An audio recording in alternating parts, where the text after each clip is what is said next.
petang. Jumpa lagi dengan Forum Sawu yang masih tetap setia bermadhabkan madhab Semolowaru tanpa elok ya. Kali ini kita kedatangan beberapa narasumber yang sudah piawai karena mereka adalah praktisi-praktisi pengguna searching engine, mesin pencari. Untuk senja ini topik kita arahkan pada peran Google di dalam membentuk amburadulnya pengetahuan generasi dan peran Google di dalam merusak konstruksi ilmu pengetahuan. Terlebih dahulu sebelum ke arah itu saya akan bertanya kepada Agung. Mas Agung, siap Pak Didin. Setiap ada tugas dari dosen atau dari kampus, apa peran Google yang Anda rasakan menguntungkan? Silahkan. Stop. Sore. Iya. Pertanyaannya dari Pak Didin, apa yang menguntungkan dari Google jika di perkuliahan? Kalau menurut saya banyak keuntungan di Google, tapi enggak banyak juga negatif yang ada di Google. Contoh semisal kita search ilmu pengetahuan tapi yang muncul lebih ke iklan-iklan berbau-bau seks. Ya mungkin kepentingan dari perusahaan yang mengiklankan. Namun terlebih kita sendiri pribadi yang bisa menghandle apakah kita akan tetap konsisten ke pengetahuan atau kita meleset nanggone iklan seks mau. Nah, berarti tergantung niat pribadi kita masing-masing. Nah, jika kita tetap konsisten, kita bakalan dapat pengetahuannya, tapi jika kita meleset, kita bakalan dapat seksualnya. Banyak pengetahuan yang di share di Google, siapapun bisa share. Jadi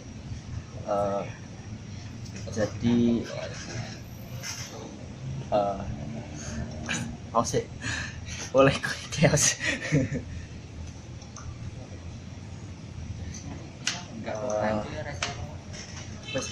Lanjut. Jadi setiap orang sekarang bisa share pendapat di media sosial, seperti di Google banyak banget. Jadi banyak referensi dan banyak pandangan baru yang kita dapat di Google, seperti itu kalau menurut saya. Ya, jadi menurut Mas Agung tadi, Google ternyata lebih menguntungkan ketimbang rugi. Ruginya ya paling hanya seputar iklan-iklan yang berbau pornografi. Tetapi jika tetap konsisten, fokus pada pencarian ilmu pengetahuan akan diperoleh. Yang ingin saya lanjutkan adalah, benarkah yang ada di Google itu ilmu pengetahuan? Karena ilmu pengetahuan atau sains itu mensyaratkan beberapa hal. Syaratnya antara lain dia haruslah rasional atau logis, dia haruslah sistematis, dia harus empiris, dan dia harus universal. Nah, yang saya tahu sejauh saya pernah melakukan searching itu, yang ada di sana tidak sistematis. Terjadi kekacauan, keruntutan berpikir. Yang saya peroleh justru hanya serpian-serpian pengetahuan. Jadi untuk disebut ilmu pengetahuan atau sains, saya rasa belum. Kalau pengetahuan iya, yang berceceran di sana sini. Nah, ceceran pengetahuan ini kalau dipegang oleh tangan yang belum tahu sains itu apa, ini jelas membahayakan. Nah, saya pikir saya ingin beralih ke Didot sekarang. Kalau seperti itu, Google sebenarnya lebih banyak bahayanya atau lebih banyak untungnya? Silakan, Didot.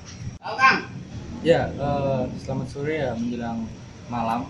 Ya, jadi sebelum Saya menjawab pertanyaan Pak Didin, saya sedikit menyinggung pernyataan dari Agung. Jadi jika saya juga sepakat apa yang diutarakan dari saudara Agung tadi, memang bahwasanya untuk perkuliahan sendiri Google memang menguntungkan. Cuma terutama buat saya sendiri. Karena apa ya? Kalau mahasiswa dikasih tugas, misal disuruh nyari gini, kita bisa nyari Google dan sebagainya.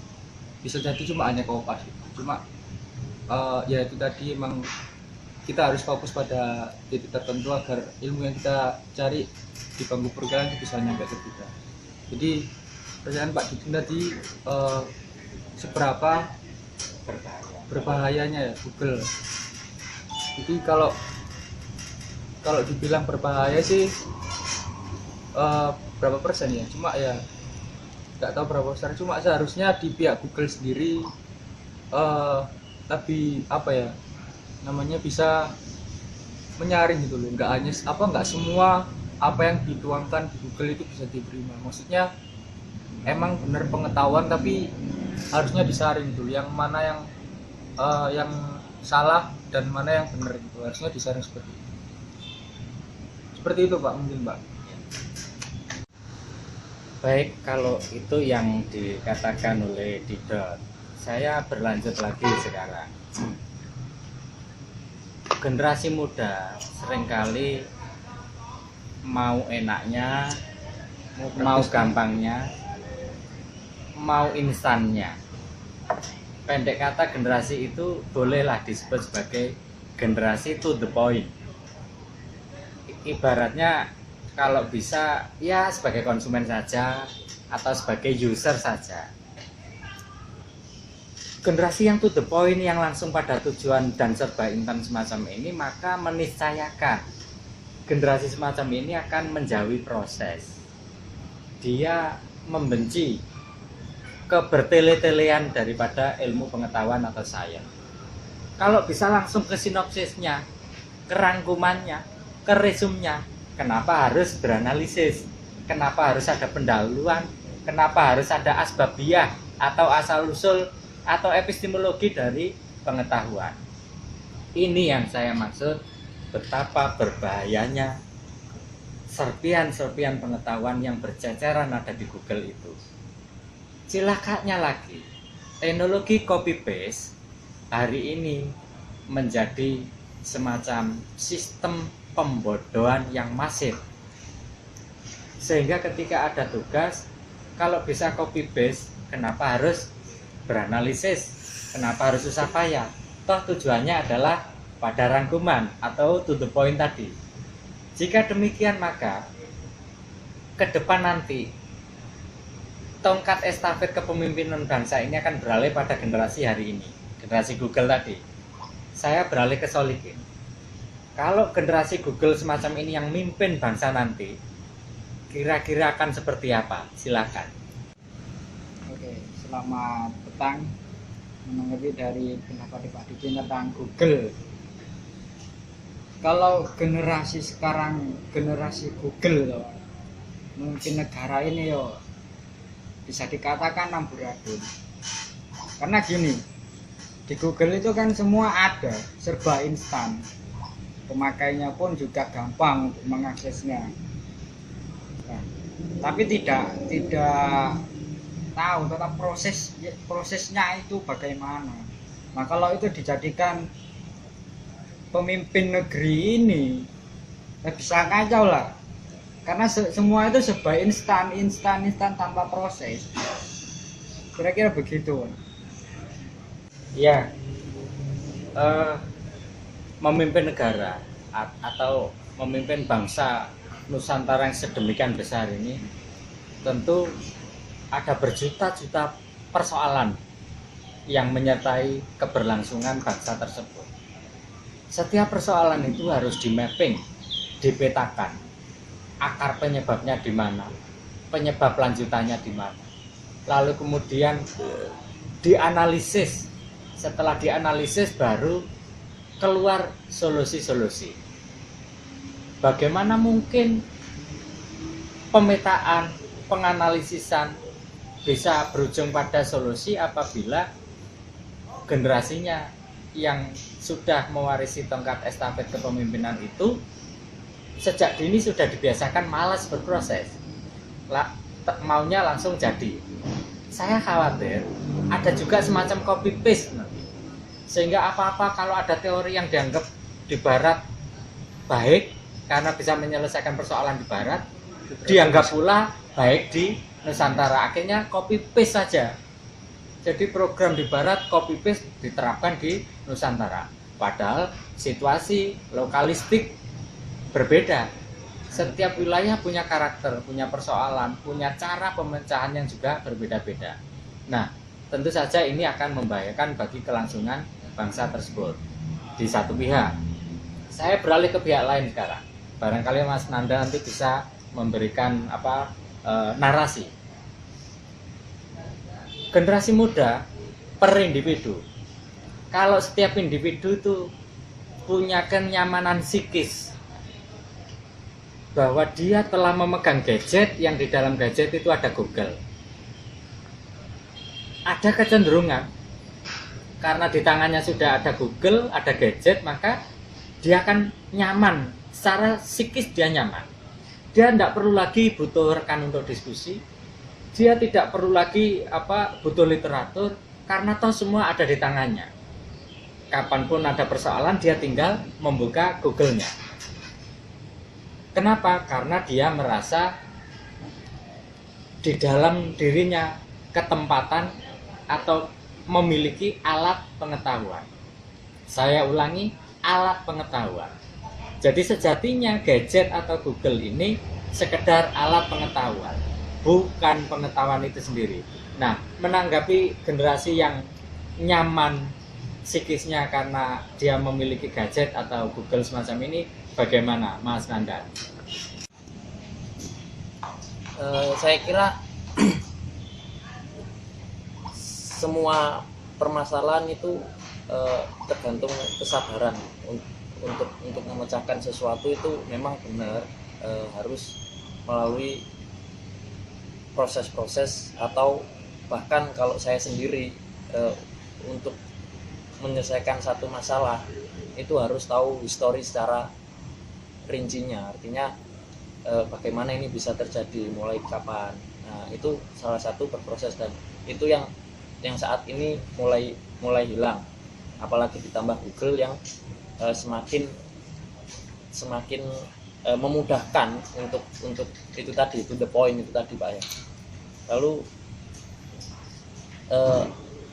korelasinya adalah kesadaran itu sendiri yang menurutku harus disoundingkan, harus disuarakan kepada teman-teman bahwa gadget itu hanyalah alat, dan di dalam alat itu bukan pengetahuan. Itu mungkin tadi Pak Didin sendiri juga sudah menjawab. Lalu apa yang ada di Google itu sebenarnya menurut saya itu sama kayak buku-buku yang setebal apapun, buku apapun.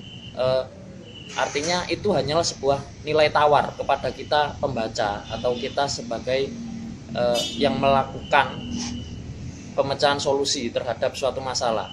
Jadi menurut saya kesadaran semacam ini yang seharusnya menjadi PR kita bersama, agar teman-teman ini nggak melulu to the point, harus tahu proses dari awal. Lalu yang paling penting menurut saya adalah itu tadi, kesadaran bahwa apa yang ada di Google adalah hanya sebuah penawaran. Jadi bukan solusi, tapi hanya penawaran. Nanti mungkin selanjutnya untuk solusinya kita sesuaikan dengan kondisi yang ada di sekitar kita, seperti itu. Kalau saya sih seperti itu. Baik, sebuah argumentasi yang menakjubkan ini. Jadi seluruhnya berpulang kepada kesadaran individu masing-masing. Saya ingin beralih nanti kepada semuanya. Kalau kuncinya adalah kesadaran, yang ingin saya tanyakan sekarang, benarkah generasi hari ini sudah terbentuk kesadaran? Ini pertanyaan yang sangat mendasar bagi kita semua. Sebab kesadaran itu baru bisa akan terbentuk kalau individu itu mengalami kontemplasi. Jadi ada pengendapan, ada kontemplasi, lalu ada analisis, kemudian barulah terbentuk persepsi, terbentuk sikap, bahkan terbentuk tindakan atau laku. Di luar sana banyak orang mengolok-olok generasi hari ini adalah generasi Z atau generasi Yaping. Yaping di sini dimaknai sebagai kesadaran nol. Kalau kesadaran sendiri tidak pernah terbentuk karena selalu diterpa informasi dari berbagai penjuru kehidupan si individu tadi, maka inilah yang saya sebut sebagai kiamatnya individu tersebut. Dia telah dibentuk pikirannya sesuai dengan generasi Yaping tadi, kesadarannya tidak kunjung terbentuk, tetapi serangan informasi bertubi-tubi, lalu kemudian dia akhirnya menjadi sekedar konsumen dan sekedar user. Akhirnya dia menjadi generasi to the point atau generasi yang langsung jadi instan. Mengharapkan generasi instan semacam ini tentu sulit kalau kesadaran akan terbentuk. Nah, dalam rangka ini yang ingin saya tanyakan pada teman-teman, bagaimanakah caranya agar kesadaran itu bisa terbentuk? Itu pertanyaan yang prinsip dan mendasar. Ngomong-ngomong soal pengetahuan di Google, sebenarnya kalau kata Mas Nanda tadi itu nilai tawar yang ditawarkan kepada kita. Nah, berarti itu kan referensi kita sebagai anak muda juga perlu banyak referensi dari manapun dia berasal, sumbernya entah itu dari Google, dari buku, atau dengar dari orang lain, terserah. Tapi kalau menurutku di Google itu sangat banyak pengetahuan, entah itu bukan ilmiah, entah itu enggak sistematis. Tapi menurutku pengetahuan itu ya apapun yang kita baca. Nah, kita baca dari tulisan atau dari situasi dan kondisi. Tapi kebanyakan besar orang sekarang generasi Google lebih teledor akan kesadaran.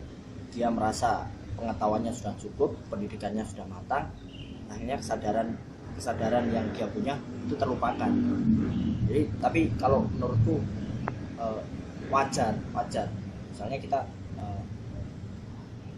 juga ditempa oleh banyak hal modern itu sendiri. Jadi lebih ke fleksibel kalau menurut saya. Jadi orang bisa menentukan sikap dengan berbagai keadaan, lebih fleksibel.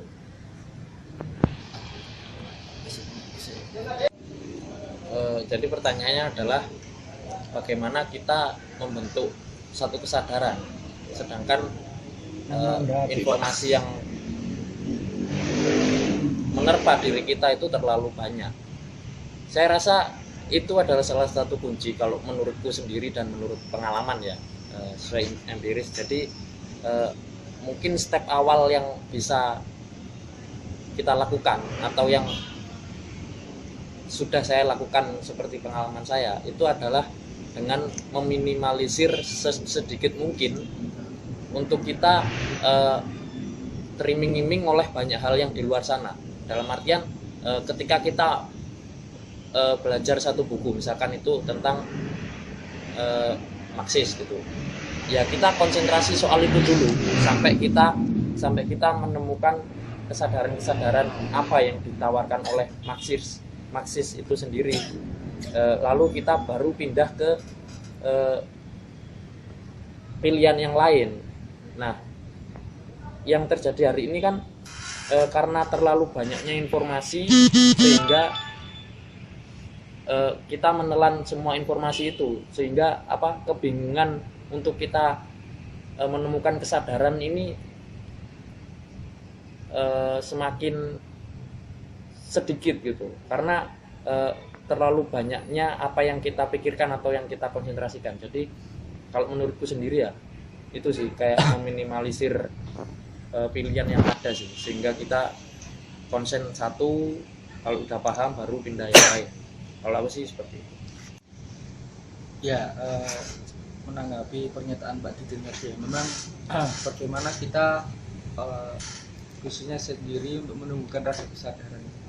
Memang benar yang dikatakan oleh Pak Didin tadi, bahwasanya generasi Z atau generasi Google ini mulai memudar gitu rasa kesadaran. Jujur saja ya, memang, tapi nggak semua juga sih generasi ini tingkat kesadarannya kurang. Hanya beberapa persen yang masih masih sadar gitu akan sebuah informasi dari sebagainya. Jadi simpel saja ya, bagaimana kita menumbuhkan rasa kesadaran ya. Kalau dari saya sendiri sih, khususnya saya kalau saya harusnya kita bisa lebih peka terhadap satu masalah. Jadi juga benar yang dikatakan oleh Mas Nanda ya, kita jangan terfokus ke semua informasi atau semua permasalahan, tapi lebihlah cari kepada satu titik. Misal permasalahan mengenai krisis moneter ya sudah, jadi kita harus peka di situ. Jadi biar rasa kesadaran kita tumbuh dan tidak tidak meminimalisir kesadaran. Jadi harus fokus ke satu informasi dulu. Itu menurut saya. Tapi kalau menurutku dalam menentukan sikap atau kesadaran diri, berarti itu kalau tadi dicontohkan ambil satu pilihan, fokus ke pilihan tersebut, berarti itu sudah mencapai titik kesadaran. Namun dalam proses pencapaian kesadaran kita juga pasti bakalan mencoba banyak hal dan tidak bisa dipungkiri juga jika kita akan menentukan sikap, kita pasti mencoba banyak hal tersebut. Contoh hobi banyak remaja kebingungan dengan apakah bakat yang dia miliki, entah itu dari hobinya atau dari hal lain. Banyak cerita dari kecil orang suka bermusik, namun belum tentu juga bakat yang dipunyai adalah musik. Bisa juga wayang atau lukis, entah foto dan lain sebagainya. Jadi pasti kita ada di titik dimana kita akan mencoba banyak hal.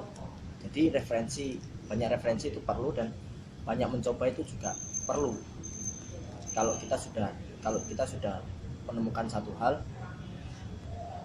ya fokus ke satu hal. Mungkin yang dimaksud tadi sudah menemukan titik kesadaran. Tapi kalau masih banyak mencoba, belum ke titik kesadaran tersebut. Kalau menurutku seperti itu. Centang perentang, carut marut, berseliwerannya gagasan-gagasan yang ada di Google tentu menegasikan mainstream isme yang ada. Nah, sebuah pengetahuan yang betul-betul terkonstruk dengan baik akan bisa dibentuk apabila mainstreamnya ditaati, ismenya juga dipatuhi. Berhadapan dengan berseliwerannya berbagai macam mainstream gagasan, carut marut dan saling centang perentang ide-ide yang ada di Google itu tentu saja akan teramat membingungkan, apalagi bagi generasi pemula. Sehingga wajar terkadang individu ketika menuliskan sebuah paparan karya ilmiah itu terkadang dia melakukan copy paste teori-teori yang sejatinya teori-teori itu justru satu sama lain saling mendekonstruksi, saling menolak. Nah, ini dijadikan jadi satu. Si individu tadi tidak menyadari bahwa sebenarnya dia sedang saling face-a-face-kan antara mainstream satu dengan mainstream yang lain. Di dalam bangunan pengetahuan mainstream semacam ini, filsafat isme seperti ini tentu sangat penting di dalam merumuskan sebuah konstruksi pengetahuan yang kalau itu ditaati maka muaranya nanti akan terbentuk sains atau ilmu pengetahuan. Sehingga sambil closing statement pada petang hari ini bisa saya katakan bahwa penyakit Google yang paling membahayakan adalah tidak pernah terbentuknya konstruk pengetahuan dengan benar karena adanya mainstream yang saling dicampur aduk atau gaduh-gaduh pengetahuan. Terima kasih, selamat petang. Wassalamualaikum warahmatullahi wabarakatuh.